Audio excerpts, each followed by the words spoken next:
La Bible dit ceci, dans les livres de Genèse, Dieu ne venait pas visiter Adam le matin. Dieu ne venait pas visiter Adam à midi. La Bible dit c'est vers le soir, c'est à la fin de la journée que Dieu venait visiter Adam. J'aimerais dire ceci à quelqu'un, si tu n'as pas encore vu la visitation de Dieu, c'est parce que tu n'es pas encore à la fin. Quand tu vas arriver à la fin, quand tu seras à la porte de sortie, c'est là que tu vas rencontrer Jésus. Ce soir, je me lève comme un prophète. Ce soir, je me lève comme un prophète. J'aimerais parler à quelqu'un. Tu es à la fin de ta situation. Tu te dis, après ça, c'est l'enterrement. Après ça, c'est fini pour moi. Pendant que toi, tu attends l'enterrement, c'est là que Jésus-Christ va te rencontrer. C'est là que Jésus-Christ va te rencontrer. Je ne sais pas ce qu'on dit sur toi. Je ne sais pas ce qu'on dit sur ta famille. Je ne sais pas ce qu'on dit sur ta santé. Je ne sais pas ce qu'on dit sur ton travail. Mais ce soir, j'aimerais te dire, parce que tu es arrivé à la fin, lorsque tu te rencontres avec celui qui s'appelle Oméga, donne-moi un amen, je vais te prêcher. Donne-moi un amen, je vais te prêcher. Non, donne-moi un amen, je vais te prêcher. Bien-aimé dans le Seigneur, il y a des moments dans la vie où tu dois toucher le fond pour rencontrer le Dieu qui est au fond, pour qu'il puisse te relever dans la vie. N'aie pas peur de toucher le fond, parce que Dieu existe et il habite dans les profondeurs. Alléluia. Qui a dit amen? Qui a dit amen? Non, donne-moi un grand amen, je vais te parler. La Bible dit ceci. Pendant le temps de Shadrach, Meshach, Abednego, il y a des gens qui ont commencé à comploter. Ils ont dit ceci. Ces jeunes hommes, ils ont gagné la faveur du roi. Maintenant, nous devons monter quelque chose pour mettre fin à leur vie. La Bible dit ceci. Les sages de la ville, le gouverneur de la ville, ils ont dit ceci au roi, qu'on puisse élever une statue. Tout le monde va adorer cette statue. Celui qui ne va pas se prosterner devant la statue, il sera jeté dans la fournaise. Pendant que le complot était monté, le complot visait ces gens de Juda. Mais la Bible est en train de me dire, pendant qu'on complotait contre eux, pendant qu'on a élevé la statue, Dieu était calme. Lorsqu'on est venu les prendre, Dieu était calme. Quand on les a jetés dans le feu, Dieu était aussi calme. Mais la Bible dit ceci, quand ils sont tombés dans la fournaise, à ce moment-là, parce qu'ils étaient arrivés à la fin, la quatrième personne dans le feu s'est révélée. Je prie cet après-midi que la quatrième personne soit révélée dans ta situation, que la quatrième personne s'élève et te protège. Peut-être tu peux te dire, Seigneur, quand on formait ce complot, où est-ce que tu étais? Quand on m'accusait faussement, où est-ce que tu étais? J'aimerais te dire ceci, pendant qu'on faisait ces choses, Dieu était sur son trône. Mais quand le plan de tes ennemis va t'amener jusqu'à la fin, Dieu va quitter son trône, il va te rejoindre dans ta situation. Ce soir, je déclare sur la vie de quelqu'un, peu importe ce que tu traverses, quel que soit ce que tu vis, que Dieu quitte son trône, qu'il te rejoigne dans cette situation, que Dieu quitte son trône, qu'il descende dans cette maladie.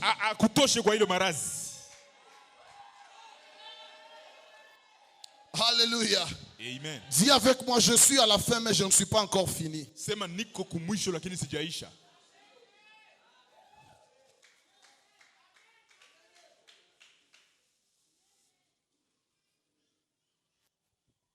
Alléluia. Amen. Quand la femme arrive à la porte de la ville, la Bible dit, quand elle voulait sortir, Jésus était entré d'entrée. Oh my God. Je sens que je vais dire quelque chose. Dis avec moi, porte. La porte par laquelle la femme devait sortir, c'est cette même porte par laquelle Jésus devait entrer. La porte qui était la fin de l'espoir de cette femme. Cette même porte était le début de l'intervention de Jésus. Écoutez ceci. Lorsque les gens parlent de vous et après avoir parlé, ils mettent un point sur votre situation, sachez que c'est la fin de leur imagination.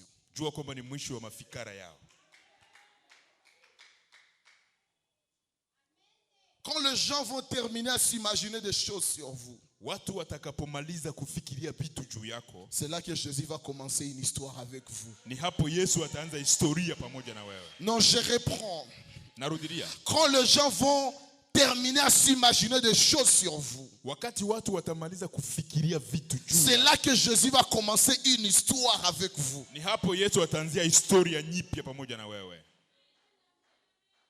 Je n'ai pas peur de points qu'on peut mettre sur ta vie.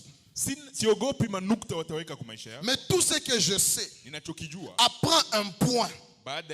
C'est une nouvelle phrase qui commence. Et la nouvelle phrase commence avec une lettre majuscule. J'aimerais dire ceci à quelqu'un.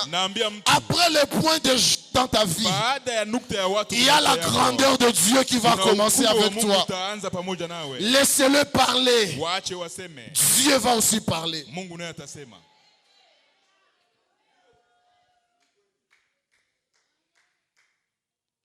Quand Jésus rencontre la femme, la première des choses, la Bible dit ceci: il eut compassion d'elle.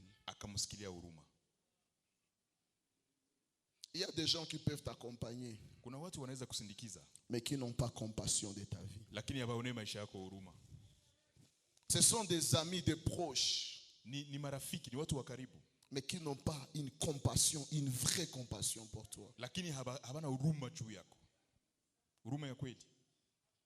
Quand Jésus a regardé la femme, la Bible dit Jésus a eu compassion. Je prie cet après-midi que le Dieu de mon Père ait compassion de vous. Que le Dieu de l'apôtre Gabriel Tikiko ait compassion de vous. Bien-aimés dans le Seigneur, l'action de Dieu a toujours été précédée par la compassion de Dieu. Si Jésus a pitié de toi, il va intervenir dans ta vie. Voilà pourquoi quand Bartimée l'appelait, il lui a dit: fils de David, aie pitié de moi.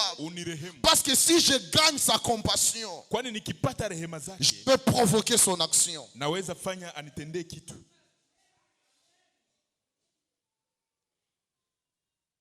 Alléluia. Les gens de la ville entouraient la femme, l'accompagnaient à pleurer. Mais quand Jésus est arrivé, il a dit à la femme: ne pleure pas. Écoutez cette réalité. Ce n'était pas Jésus qui était le premier à dire à cette femme de ne pas pleurer. Mais Jésus était le premier à arrêter les larmes de cette femme.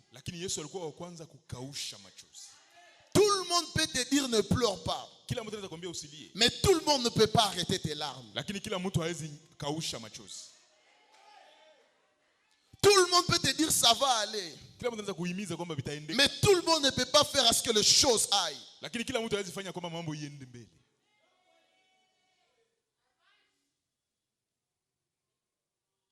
Les gens pouvaient lui dire ne pleure pas. Mais quand Jésus lui a dit ne pleure pas, Jésus savait ce qu'il allait faire. Ce soir, je me parler à une personne. Le lundi, tu as pleuré. Le mardi, tu as pleuré. Le mercredi, tu as pleuré. Avant de venir même enseigner, tu as pleuré. Et quand je commençais à prêcher, tu pleurais dans ton cœur. Ce soir, écoute la voix de l'Éternel. Ne pleure pas.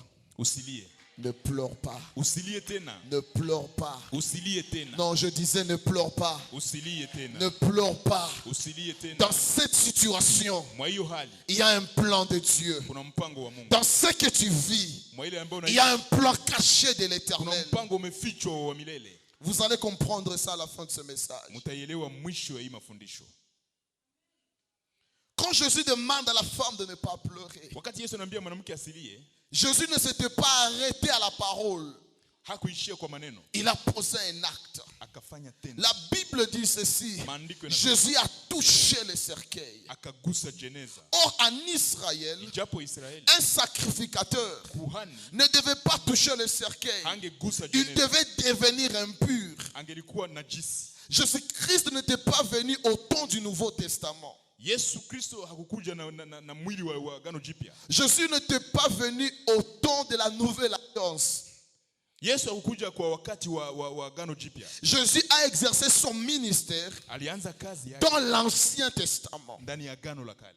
Parce que le Nouveau Testament Kwani agano jipya commence avec la Pentecôte, la venue du Saint-Esprit. inaanza na Pentekoste, Roho Mtakatifu kushuka. Quand Jésus prêchait en Israël, Alipokuwa akihubiri Israeli, c'était la loi de Moïse. ilikuwa sheria ya Musa. C'était les livres de l'Ancien Testament Ilikuwa kitabu cha qui agano la dirigeaient la kale. vie du peuple. Iliongoza maisha ya Le fait pour Jésus de toucher le cercueil tendo la Yesu kugusa jeneza faisait à ce que lui, en tant que sacrificateur, ilifanya kwamba yeye kama kuhani devenait automatiquement impur. alipasha kuwa najisi. Mais écoutez ceci. Sasa sikia hii, Pour essuyer les larmes d'une veuve, kwa kukausha machozi ya mjane, Jésus n'avait pas peur de mettre sa pureté en danger. hakukuwa na woga wa kuweka utakatifu wake katika hatari. Jésus n'avait pas peur de devenir impur Yesu hakuogopa kuwa najisi, parce qu'il voulait purifier l'état d'une femme. kwani alitafuta kutakasa hali ya mwanamke. Jésus n'avait pas peur Hakuwa na woga qu'on commence à l'indexer kwanda wamshote parce vidole, qu'il voulait sauver la famille. kwani alitamani kuponyesha familia. J'aimerais dire ceci à une personne. Naambia mtu hivi, Jésus est prêt à mettre sa réputation en danger pour sauver ta vie. Yesu yuko tayari kuweka heshima zake kando ili akuponyeshe Il wewe. s'en fout de ce qu'on va dire. Hajali watu watasema nini. La Bible dit ceci. Maandiko Dans yanasema Galates 3:13, Wagalatia il 3:13, se fait malédiction akajifanya pour que nous laana soyons de ili bénédiction. sisi tubarikiwe. J'aimerais dire ceci à une personne. Naambia mtu De Dieu qu'il était, alikuwa Mungu, il a accepté de porter la chair humaine akaitika kuvaa afin mwili de nous ili sauver. atusaidie. S'il nous a sauvés du péché, Kama alituokoa toka dhambi, il peut résoudre tous nos problèmes. anaweza tatua mashida zetu zote. Un sacrificateur, Kuhani, le souverain sacrificateur de la nouvelle alliance, kuhani mkubwa wa agano jipya, il accepte de toucher un cercueil anaitika kugusa jeneza, parce qu'il veut restaurer une famille. kwani anatafuta kurejesha familia upya. J'aimerais dire ceci à une personne. Natambia mtu hivi, Même si on t'a jeté dans la boue, hata kama wewe umetupwa, Jésus n'a pas peur de se salir Yesu hana boga ya kutosha kule matope, s'il sait que c'est toi qu'il est en train de ramasser. akijua kwamba ni wewe anayelokota.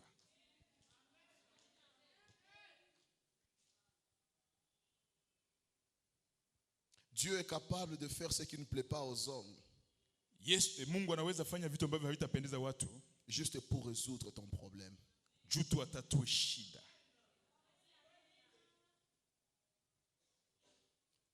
Quand Jésus touche le cercueil, Wakati Yesu anagusa jeneza, la Bible dit ceci. maandiko yanasema Il parle à l'enfant.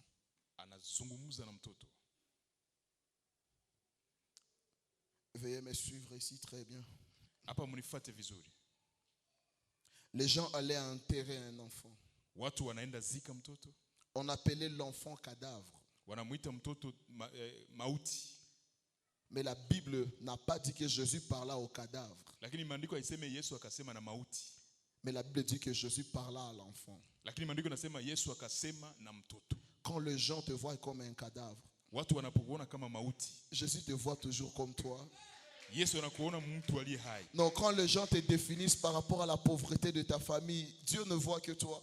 Watu wanapokutafsiri kulingana na umaskini unaopitia, Quand les gens t'appellent par le nom de ton problème, Watu wanapokuita kwa jina ya shida yako. Jésus ne voit que toi. Yesu anakuona wewe. Quand les gens t'appellent par le nom de ta maladie, Watu wanapokuita kwa jina la Jésus maradhi ne yako. voit que toi. Yesu anakuona wewe. Quand les gens t'appellent par le nom de tes péchés, Watu wanapokuita kwa jina la dhambi zako. Jésus ne voit que toi. Yesu anakuona wewe. Dans Jean chapitre 8, Ndani ya Yohane sura 8. l'apôtre Jean dit ceci. Mtume Yohane anasema On a ménagé devant Jésus une femme adultère. wakamletea mwanamke wa uzinzi. Mais quand Jésus parla à la femme adultère, Na Yesu akamwambia mwanamke huyu wa il uzinzi. ne lui a pas dit femme adultère. Hakusema mwanamke wa uzinzi. Où sont ceux qui t'accusent? Wapi wanaokushtaki? Mais Jésus a dit simplement, Yesu akasema femme, mwanamke. où sont ceux qui t'accusent? Wapi wanaokushtaki? Jésus n'a pas oublié qu'elle venait de l'adultère. Yesu hakusahau kwamba ametoka kwa uzinzi. Mais le péché de cette femme Lakini dhambi ya n'avait aucun poids devant la présence de haikuwa na Jésus. nguvu yoyote mbele ya Yesu. Bien-aimé, c'est que les gens donnent du poids dans ta vie Vile watu wanapatia samani kwa maisha n'a yako. pas du poids devant Dieu. Haina samani mbele ya Mungu. Dieu ne voit pas tes péchés comme les gens voient tes péchés. Mungu aone dhambi Dieu zako ne kama voit watu pas wanaona. tes erreurs comme les gens voient tes erreurs. Mungu aone makosa yako kama Les wanadamu. gens peuvent être témoins de ton passé, Watu wanaweza ona mais les gens ne mapito savent yako. pas quand est-ce que Dieu t'avait pardonné. Lakini hawatajua Les gens peuvent te rappeler tout ce que tu as vécu, wanaweza kukumbusha yote uliishi. mais ils ne savent pas le plan que Dieu a sur ta vie. Lakini hawajui mpango Mungu anaojua. Voilà pourquoi la dénomination des hommes Ndio maana maandiko yanasema ne doit kwamba pas intimider ta vie. maneno ya watu isitishe maisha yako. Tu n'es pas ce qu'ils disent, Hauko gisi wanavyosema. mais tu es ce que Dieu dit que tu es. Lakini huko gisi Mungu anasema huko. On porte un cadavre, Wanabeba mauti. mais Jésus parle à l'enfant. Lakini Yesu anazungumza na mtoto. Alléluia. Amen. N'acceptez pas tous les noms qu'on vous donne. Usiitike majina yote batakupatia. Cherchez à savoir comment Dieu vous appelle.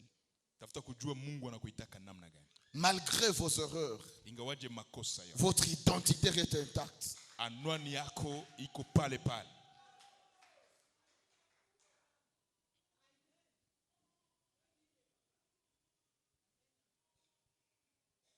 Quand Jésus parle à l'enfant, Wakati Yesu anasema na mtoto, la, mtoto, la, mtoto, la, mtoto, la, mtoto,